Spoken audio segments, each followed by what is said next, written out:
Hi, I'm Nick Capaldi here at Echo Town Studios, the studio that we built in Dorchester, Dorset, and we're just going to show you around. Obviously at the heart here is an SSL, it's a 6000E, which started off life at the BBC in the 80s, I think about 1986, so this has been lovingly restored now.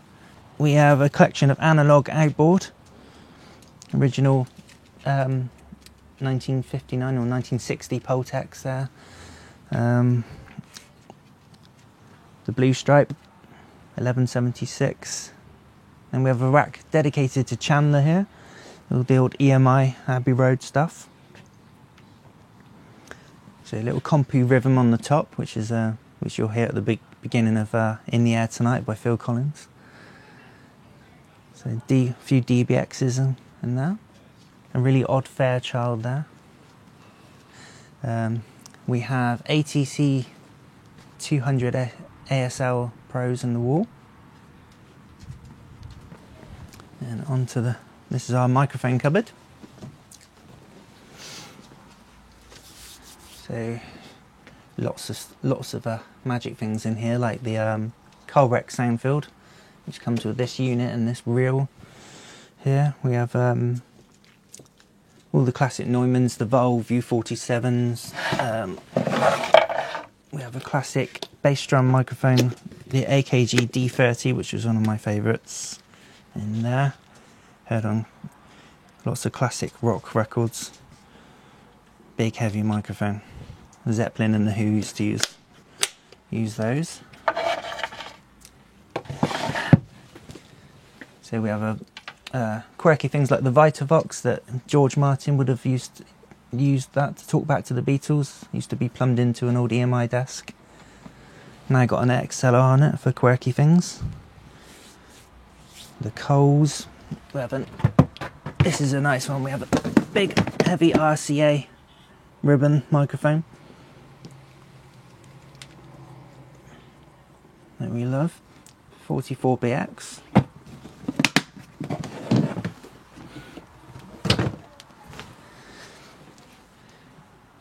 We have this EMI made microphone about 1936. It's exactly the same as the King's microphone, apart from obviously the decor.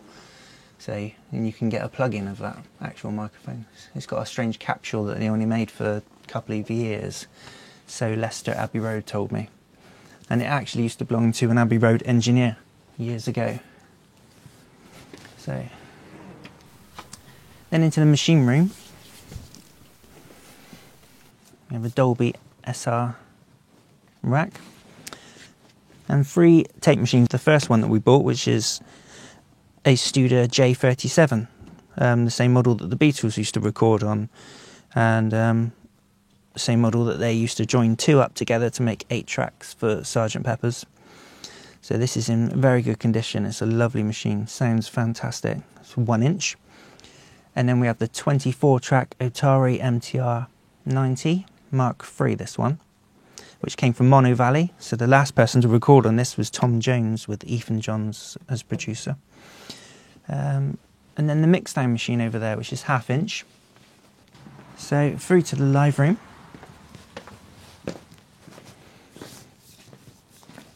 So we've got a nice relaxed atmosphere in here with chandeliers and the old Vox speakers on the wall there, the Vox Column 100s.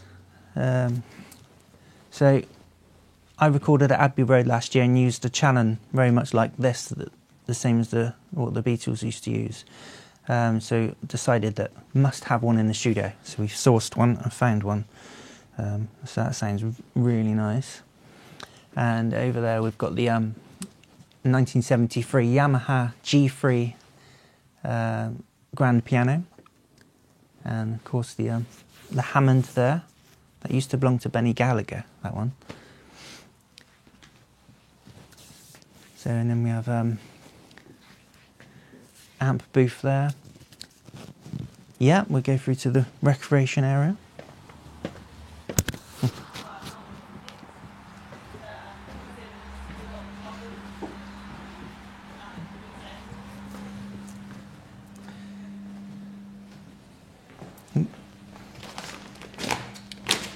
So this is where people can relax and make a cup of tea,